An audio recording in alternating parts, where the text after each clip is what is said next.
All India मजलिस इत्तेहादुल मुस्लिमीन की अगर बात करते हैं तो ये काफ़ी अहम है जानना कि असदुद्दीन ओवैसी साहब उस पार्टी के कर्ता धर्ता हैं। और ऑल इंडिया मजलिस इत्तेहादुल मुस्लिमीन की मौजूदा कंडीशन को भी अगर हम देखते हैं तो काफ़ी बेहतरीन होती जा रही है। ऐसे में बिहार और महानगर पालिका और महाराष्ट्र के चुनाव के बाद अब जो है तो तेलंगाना के ज़िलों के अंदर ऑल इंडिया मजलिस इत्तेहादुल मुस्लिमीन के बैरिस्टर असदुद्दीन ओवैसी साहब जो है तो प्रचार करते हुए नज़र आ रहे हैं। दूसरी तरफ हम देख रहे हैं कि अब जो है तो बिहार के विधानसभा चुनाव के बाद अगर कई बड़े कैंपेनिंग में अगर कभी असदुद्दीन ओवैसी साहब दिखाई देंगे तो वो होगी वेस्ट बंगाल की चुनाव के अंदर। वहाँ पर उनकी पॉलिटिकल पार्टी के जो तो प्रभारी और कई एक नेता काम करते नज़र ज़रूर आ रहे हैं। लेकिन फ़िलहाल जिस तरह से असदुद्दीन ओवैसी साहब को लेकर जो चर्चाएं चल रही हैं उसको लेकर जो तो ये पूरी तरह से सही बैठता है कि असदुद्दीन ओवैसी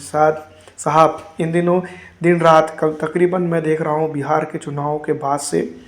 अब तक के जो है तो चुनाव ही प्रतिक्रियाओं में ही बिज़ी है। अब जो है तो हैदराबाद के अंदर चुनाव हो रहे हैं, मतलब कि तेलंगाना के अंदर निकाय चुनाव हो रहे हैं, उसके अंदर जो है तो वो नज़र आ रहे हैं। उसके बाद जो है तो वेस्ट बंगाल चले जाएंगे और वेस्ट बंगाल के चुनाव ख़त्म होते ही नहीं है तो बताया ये भी जा रहा है कि झारखंड के अंदर भी निकाय चुनाव होंगे और उसमें भी असदुद्दीन ओवैसी साहब जो है तो उनकी पॉलिटिकल पार्टी को मजबूत करने के लिए वहाँ पर जो है तो अपना इम्पोर्टेंट रोल अदा करेंगे। उसके बाद उत्तर प्रदेश आता है। तीसरी जो है तो देखा जाए तो 26 उनका लगातार चुनावी दौरों में उतरेगा और 27 जैसे शुरू होगा उसमें जो है तो 28 भी चुनाव होंगे और 29 में भी चुनाव होंगे। तो दोस्तों जैसा कि आप और हम जानते ही हैं कि इस बार जो है तो असदुद्दीन ओवैसी साहब काफ़ी बिजी हैं, लेकिन जो है तो उनके क्षेत्र के अंदर भी वो मजबूत पॉलिटिकल पार्टी को बनाने में कामयाब होते हुए नज़र आ रहे हैं। ये उनकी अपनी जो है तो बहुत बड़ी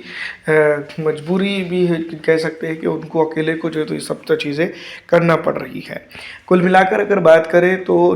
तेलंगाना के कई एक जगहों पर उन्होंने रोड शो किया और उसमें उनकी पॉलिटिकल पार्टी के नेताओं को जो है तो वोट देने की बात कही। ये अपने आप में बहुत बड़ी बात है कि एक नेता अब जो है तो बूढ़ा दिखने लगा है, मेहनत करते हुए जो है तो वो पूरे हिंदुस्तान की खाक छान रहे हैं ताकि नेतागण जो है तो पैदा हो सके मुसलमानों के अंदर।